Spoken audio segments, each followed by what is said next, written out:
Assalamualaikum warahmatullahi wabarakatuh. Alhamdulillahirabbil alamin, wassalatu wassalamu ala asrafil anbiya'i wal mursalin wa ala alihi wa sahbihi ajma'in. Amma ba'du. Puji dan juga syukur hanyalah dimiliki oleh Allah Subhanahu wa Ta'ala. Salawat dan juga salam semoga selalu senantiasa tercurah limpahkan kepada Nabi besar Muhammad Sallallahu Alaihi Wasallam, dan semoga sampailah kepada kita semua sebagai umatnya. Fi dunya ila yaumil jaza, kita selalu mendapatkan syafaatul uzma'nya. Amin ya Allah ya Rabbal Alamin.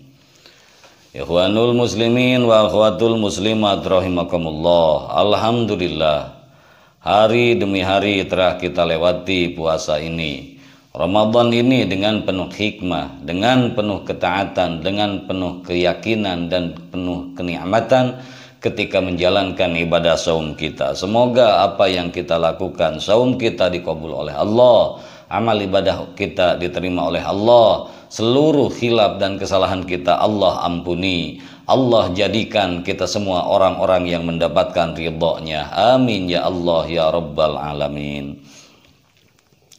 Para jemaah hadirin wal hadirat rahimakumullah, insyaallah di pagi hari ini saya seperti biasa akan membacakan atau membawakan sebuah materi di mana kajian harian di majelis kami, di majelis kita yang tercinta ini. Untuk hari ini insya Allah seperti yang dipinta oleh beberapa komentar yang masuk ataupun yang langsung minta dibacakan atau dikaji ulang terkait sikap orang arif ketika khilaf, yaitu dalam kitab Hikam. Bismillahirrahmanirrahim. Min alamatil i'timadi alal amali nuqsanu ar-raja'i inda wujudiz zulali. Artinya di antara tanda-tanda sikap mengandalkan amal ialah berkurangnya harap kepada Allah Subhanahu wa Ta'ala tatkala khilaf. Materi ini memang materi yang sangat luar biasa ketika kita kaji. Amal apa yang dimaksud di sini ialah amal ibadah seperti sholat dan zikir.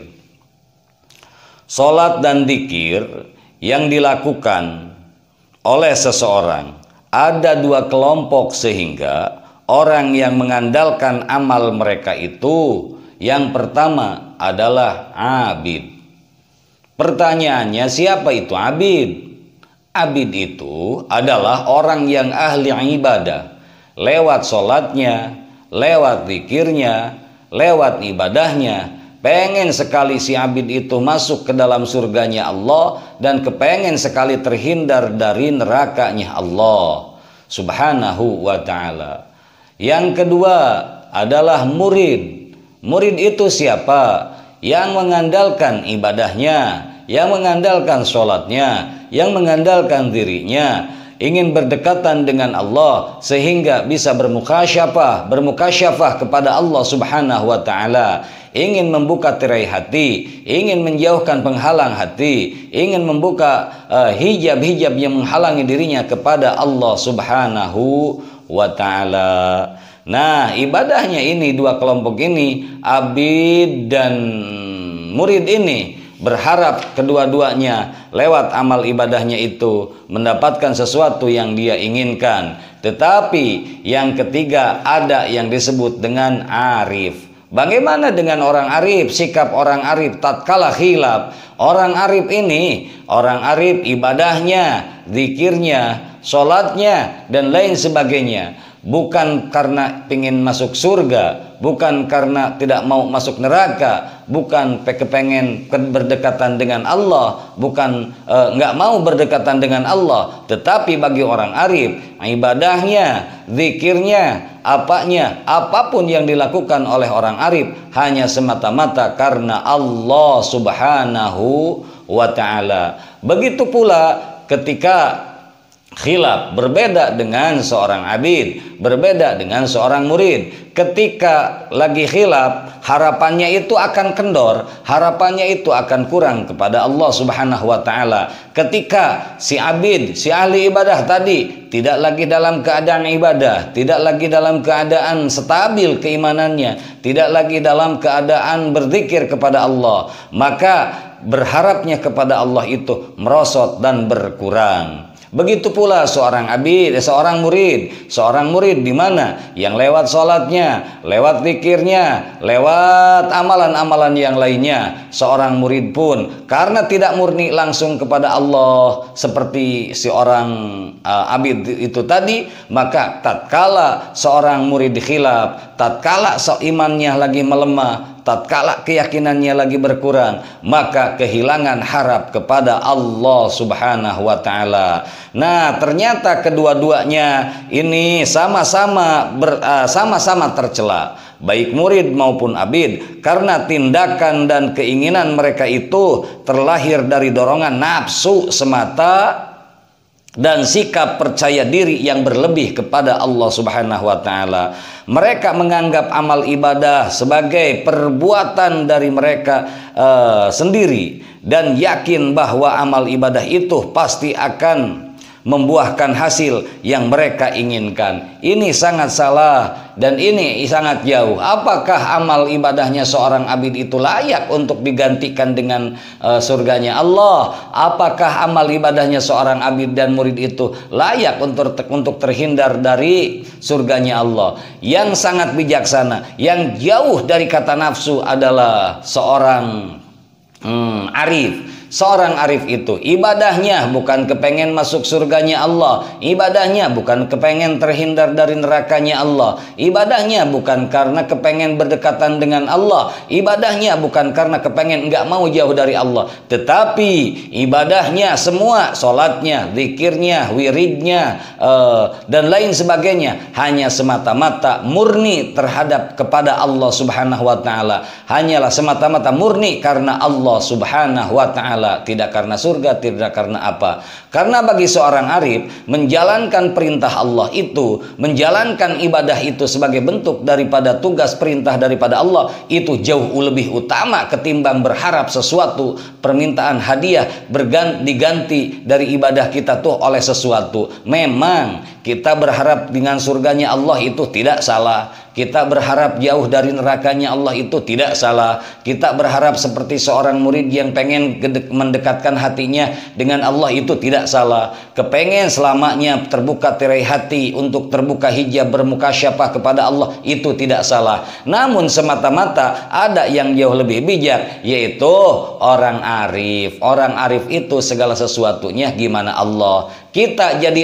Kita bisa ibadah menurut orang arif semata-mata itu karena izin Allah. Kita bisa seperti ini semata-mata karena izin Allah. Dalam keadaan taat, ini yang paling penting, tidak pernah mengurangi berharap kepada Allah, baik dalam taat maupun dalam maksiat, baik dalam keadaan malam maupun dalam keadaan siang. Di setiap situasi dan kondisi tidak pernah berharap sesuatunya hanya lewat ibadahnya, tetapi berharap kepada Allah, bergantung secara murni kepada Allah, tidak bergantung lewat ibadah dan lain-lainnya. Karena menurut orang arif, ketika kita bergantung kepada Allah lewat ibadah yang kita lakukan, bagaimana dengan kualitas ibadah kita, bagaimana dengan nilai zikir kita, bagaimana dengan nilai sholat kita, apakah sholat dan zikir kita dengan amal-amal yang lain kita ini sudah sesuai ditebuskan dengan surganya Allah?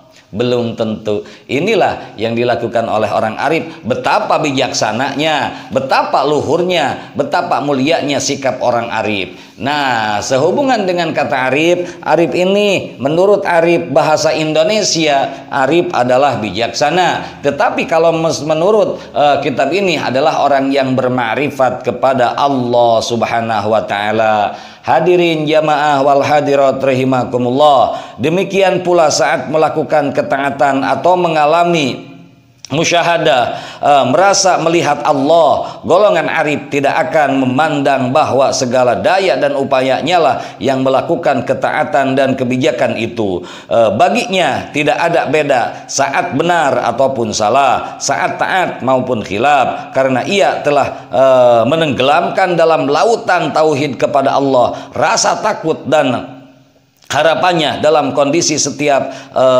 dalam kondisi tetap dan seimbang. Apapun kondisinya, apapun situasinya, orang arif itu tidak akan pernah berubah hatinya karena telah tenggelam diri, jiwa dan raganya kepada lautan tauhid kepada Allah Subhanahu wa taala. Jemaah hadirin wal hadirat rahimakumullah, maka dari itu siapa yang tidak mendapati tanda-tanda seperti ini dalam dirinya, hendaknya ia berusaha mencapai makom atau kedudukan arif dengan banyak melakukan olah batin seperti riyadhah dan wirid. Hadirin jemaah wal hadirat rahimakumullah, mungkin banyak di antara kita yang belum merasakan hal yang seperti ini. Sepatutnya, setidaknya kita melakukan olah jiwa, sepatutnya selayaknya kita melakukan olah batin, apalagi di momen puasa seperti ini, di mana penuh dengan kekhidmatan, di mana penuh dengan kehusuan, di mana momen puasa ini harus dijadikan ladang amal bagi kita semua untuk mengolah jiwa, untuk mengolah raga, terutama mengolah batin kita untuk menjadikan diri kita, jiwa kita, raga kita, hati dan pikiran kita lebih arif kepada Allah Subhanahu wa taala.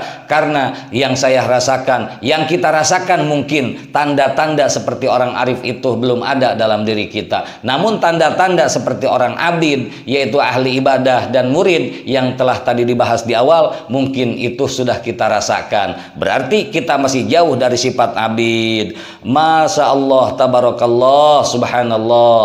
Oleh karena itulah dalam kajian kali ini, dalam hikmah kitab hikam yang pertama, yaitu tidak akan melemahnya, tidak akan pernah berkurangnya seorang orang arif berharap kepada Allah dalam situasi dan kondisi yang berbeda jauh dengan seorang yang abid atau dengan seorang murid. Hadirin jamaah wal hadirat rahimakumullah, mudah-mudahan pertemuan kita di kali ini, di pagi ini, menjadikan sebuah keberkahan, menjadikan sesuatu Allah membentuk ke hati kita menjadi lebih arif, menjadi tenggelam diri kita ini dalam lautan tauhid, dalam lautan cinta kepada Allah dan kepada Rasulullah sallallahu alaihi wasallam. Saum kita Allah jadikan saum yang makbul, yang diterima oleh Allah. Seluruh amal kita juga dalam puasa ini Allah terima. Seluruh kesalahan-kesalahan kita pula Allah maafkan. Kesalahan orang tua Allah maafkan. Kesalahan keluarga kita Allah maafkan. Dan Allah jadikan kita semua dan keluarga kita semua, baik dunia maupun akhirat, Allah selamatkan dengan pertolongan dari Allah Subhanahu wa taala. Amin ya Allah ya rabbal alamin. Baik, oke, mungkin pembahasan di pagi ini, di kajian hari ini hanya singkat saja karena masih banyak pemateri yang ingin memberikan pandangannya atau kuliahnya di pagi hari ini. Insyaallah di hari berikutnya, yaitu di hari besok, kita masih dapat berjumpa kembali. Mudah-mudahan umur kita panjang, kita diberikan kesehatan walafiat, sehat jasmani dan juga sehat rohani. Amin ya Allah ya rabbal alamin. Yang terakhir, jangan pernah kita kurang berharap kepada Allah dalam situasi dan kondisi. Harus betul-betul kita bisa menjadi seperti yang digambarkan oleh orang arif yang saya jelaskan tadi, dalam situasi dan kondisi, dalam taat, dalam maksiat, dalam keadaan siang, dalam keadaan malam, dalam keadaan capek, dalam keadaan senang, dalam setiap situasi dan kondisi apapun, jangan pernah kurang berharap kepada Allah Subhanahu wa taala. Itu pesan di hari ini. Dan bagi yang pengen kajian dari kitab hikam ini, alhamdulillah sudah terjawab hari ini. Oke, baik, mungkin itu saja yang saya bisa sampaikan. Insya Allah besok kita ketemu lagi. Lillahi fisabilillahil haq. Assalamualaikum warahmatullahi ta'ala wabarakatuh.